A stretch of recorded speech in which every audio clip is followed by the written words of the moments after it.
સામે આવ્યા। શેલામાં પડેલા ભૂવાએ લોકોની મુશ્કેલી વધારી છે। અમદાવાદ મહાનગરપાલિકાની પ્રી મોન્સૂન કામગીરી ખાડામાં ગઈ તેનો આ પુરાવો છે।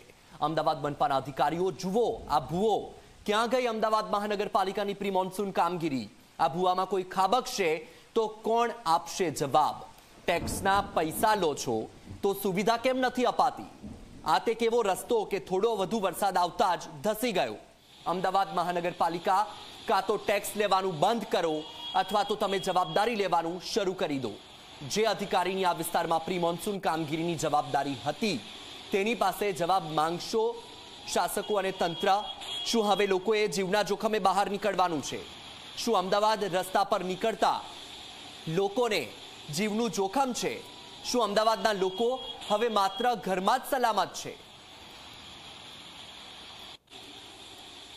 વધુ માહિતી મેળવીએ સંવાદદાતા અર્પણ કાયદાવાલા આપણી સાથે ફોન લાઈન પર જોડાયા છે। અર્પણ, પહેલો જ વરસાદ સિઝનનો અને પ્રી મોન્સૂન કામગીરી પલળી ગઈ, ખાડામાં ગઈ, આ મસ્ત મોટો ભૂવો પડ્યો છે। ક્યાં છે પ્રી મોન્સૂન કામગીરી? ક્યાં છે શાસકો?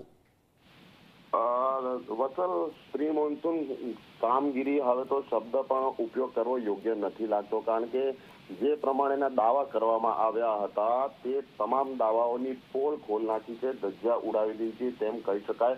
અને હાલ આ જે વિડીયો આપણા ટીવી સ્ક્રીન પર આપણે દર્શાવી રહ્યા છે તે શેલા વિસ્તારનો છે ને આ વિસ્તાર ઔડાની જે કાર્યક્ષેત્ર છે તે અંતર્ગત આવે છે, એટલે હજી વિકસિત થયેલો આ વિસ્તાર છે।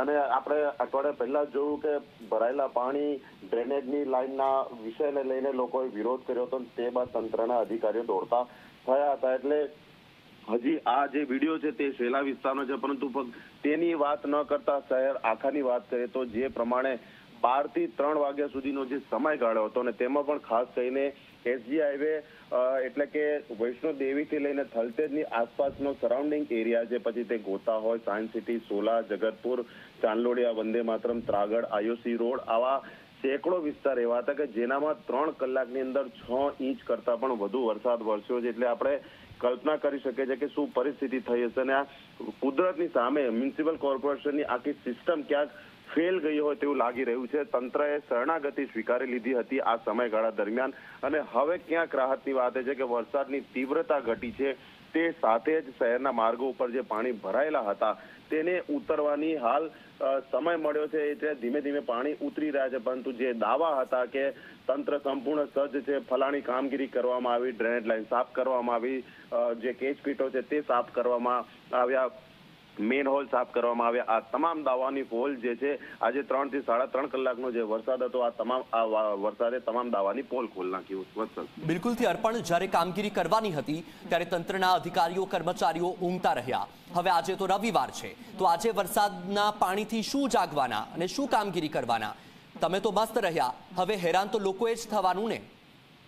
વત્સલ, ચોક્કસથી લોકો હેરાન થયા છે, પરંતુ એવું પણ નથી કે અધિકારીઓ ઘરે બેઠા હતા। કોર્પોરેશનની ટીમ રોડ ઉપર કામ કરતી ન હતી। તમામ ઉચ્ચ અધિકારીઓ હોય, ડેપ્યુટી મ્યુનિસિપલ કમિશનર કક્ષાના આઈએએસ અધિકારીઓ હોય, વિવિધ ઝોનના જે એડિશનલ સિટી એન્જિનિયર હોય અને વિવિધ જે હોદ્દેદારો છે તે પણ ક્યાંક શહેરમાં નીકળ્યા હતા અને વિવિધ સ્થળની નિરીક્ષણ કર્યા હોવાની માહિતી મળી છે। કેટલાક વિડીયો પણ આપણે દર્શાવી આપણી પાસે છે, જેનામાં ઉચ્ચ અધિકારીઓ જે છે તે એઈસી ફ્લાયઓવર છે કે જ્યાં નીચે પાણી ભરાયા હતા તેના નિકાલની કામગીરી કરતા દ્રશ્યમાન થાય છે।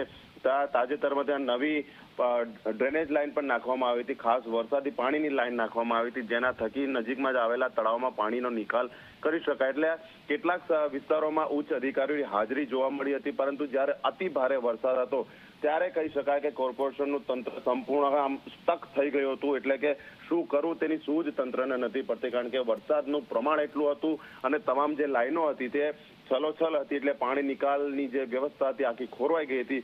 હવે ક્યાંક તંત્રને રાહત થઈ છે અને પાણી નિકાલ માટેની વ્યવસ્થા ધીમે ધીમે થઈ રહી છે। બિલકુલ અર્પણ, માહિતી સાથે જોડાવા બદલ આભાર। તો દ્રશ્યો આ જુઓ તમે, અમદાવાદના દ્રશ્યો છે, સ્માર્ટ સિટી અમદાવાદ, પરંતુ અમદાવાદ તંત્રનો પ્રી મોન્સૂન પ્લાન સ્માર્ટ નથી।